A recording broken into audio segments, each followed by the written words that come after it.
Hello, this is Huachachi, and today I'm going to show you how to turn a Heightmap into an OpenGeofiction tuple layer. The first thing you need to have is a Heightmap. In this case, I'm going to use this one I made. In Heightmaps, it's basically a PNG picture where the black is the lowest altitude and the yellow and the white is the highest altitude. So here there are mountains and such things. You can get a Heightmap from different ways. You can, for example, use the program called World Machine. In this program, it is like a terrain generator. You can see here how it looks. And you can also use another type of terrain generator, for example inside a video game or any program you have in hand. In my case, I have used one that I have in the game. You also need the program QGIS.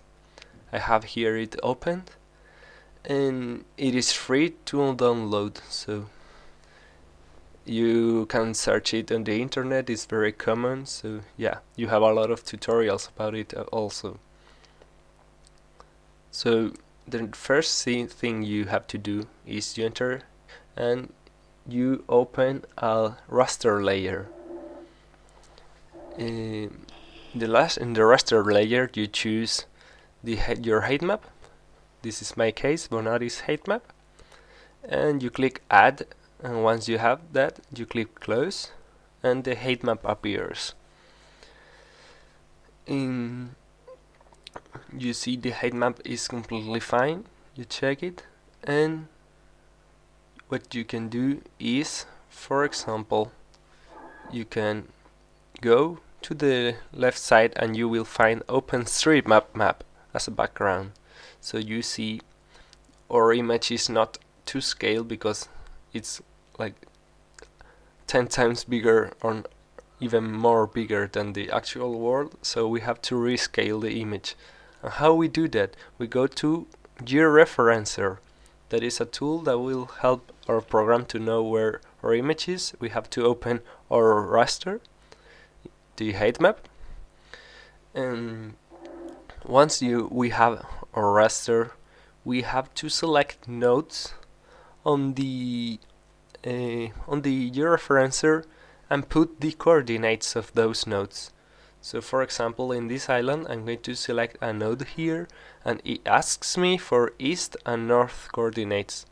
I will choose the same node in OpenGeofiction, and I will copy. You need to have the expert mode activated to do this, so you check that.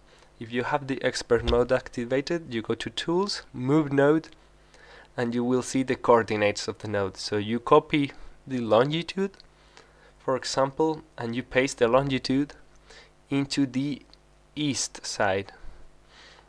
Here in the east you paste the longitude, and the latitude you paste it in the north value. So yeah, this is how you make a node. You see we have the nodes, and we need to have at least 3. And if you want it to be more accurate, you can make 4 of them. I'm going to make today 4 of them, so I'm now going to make the second node. You make the same exact thing. You click a dot, like this piece of the island, and I choose the same node I have in OpenGeofiction. I copy the coordinates, the longitude into the east, and then the latitude into the north. I have the second node, and now I'm going to make the rest.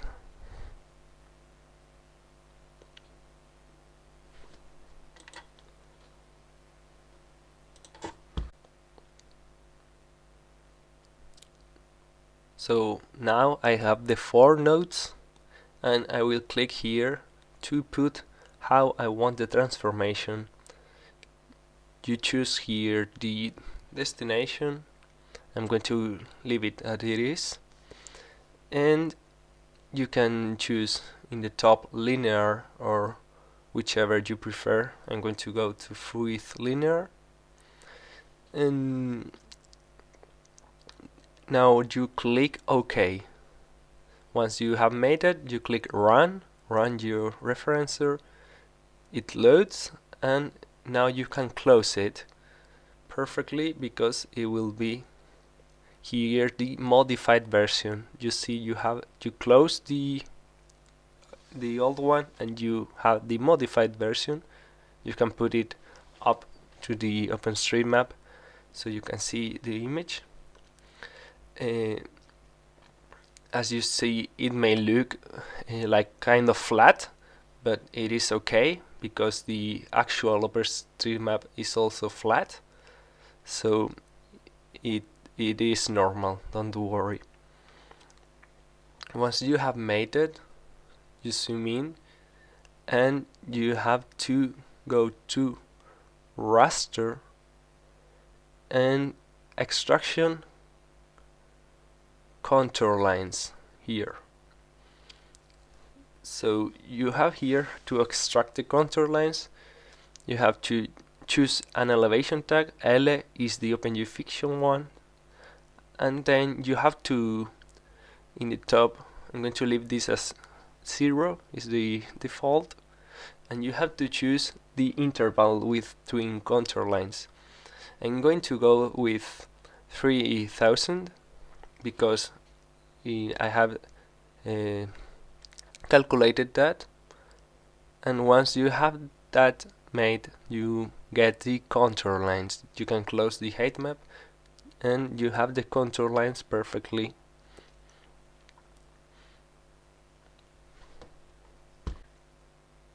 Okay, this is my highest point, this is my lowest point, so I have 20 lines going up. That means my highest point, I want it to be 200 meters because each line is 10 meters. So once you have the contour lines, you click export save feature as, and you here have to choose JOSM. It must be JOSM for it to work properly, and you choose here the destination. I'm going to choose the desktop and put the name. So my name will be Bonaris Contour Roar. And once you have that, you can just click OK, and it will load. It takes a while, so don't worry. And it is loaded. Okay, now you can perfectly close QGIS. You delete all things you have here, and you can open a new file. It is the one you have here, the Bonaris Contours row, the one I just saved. Not that one, because that was another test. You open this one and it takes a lot of time to load, but don't worry, it will load.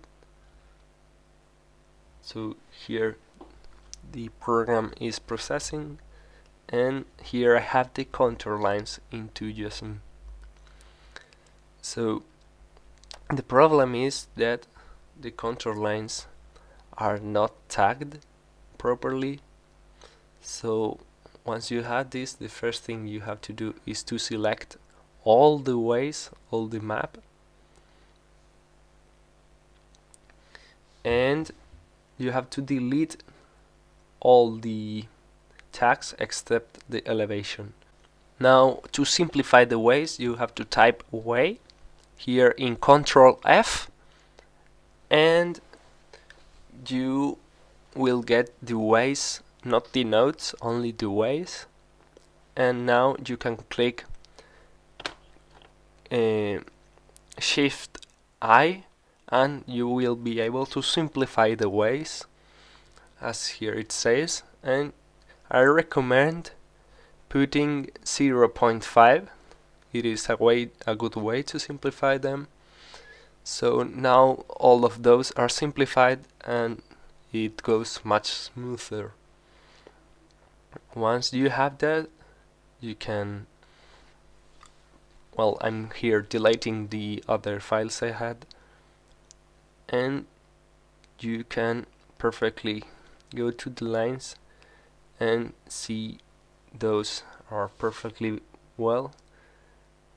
Now you have to validate, click validate, so you will see the errors too and want to fix them. So the machine can fix some of them for you. For example, the one-way node, the one node ways, you click here to fix and the program fixes them, but others you have to fix them yourself, like this one. Way containing segments twice, you have to click those one by one and delete them. So yeah, you can click and delete, click again and delete, and so on.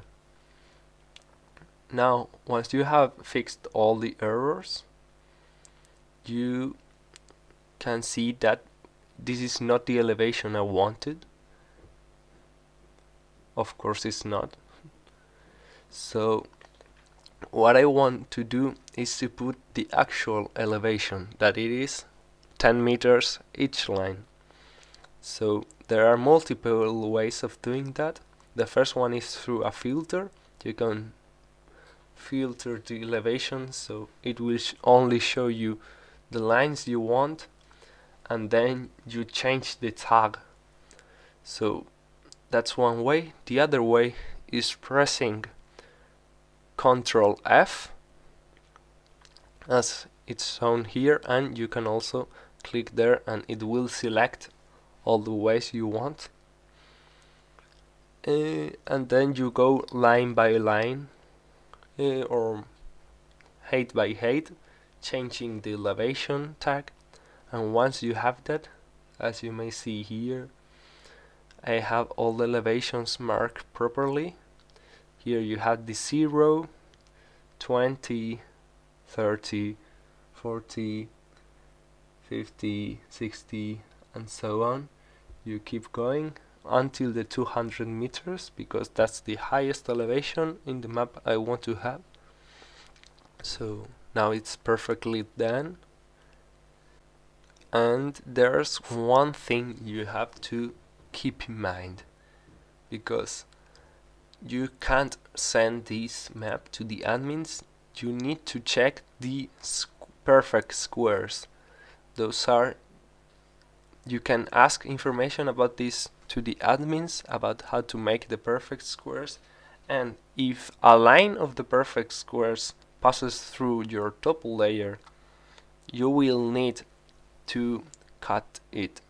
So here you see this line passes through my topo layer, so I have to cut all the lines inside the topo layer and fit them into one file for the right side and another file to the left side. So this is it. It's finished. I hope you have understood everything, and if you don't, you can always ask me. So goodbye, friends. I hope you are successful with your future topo layers.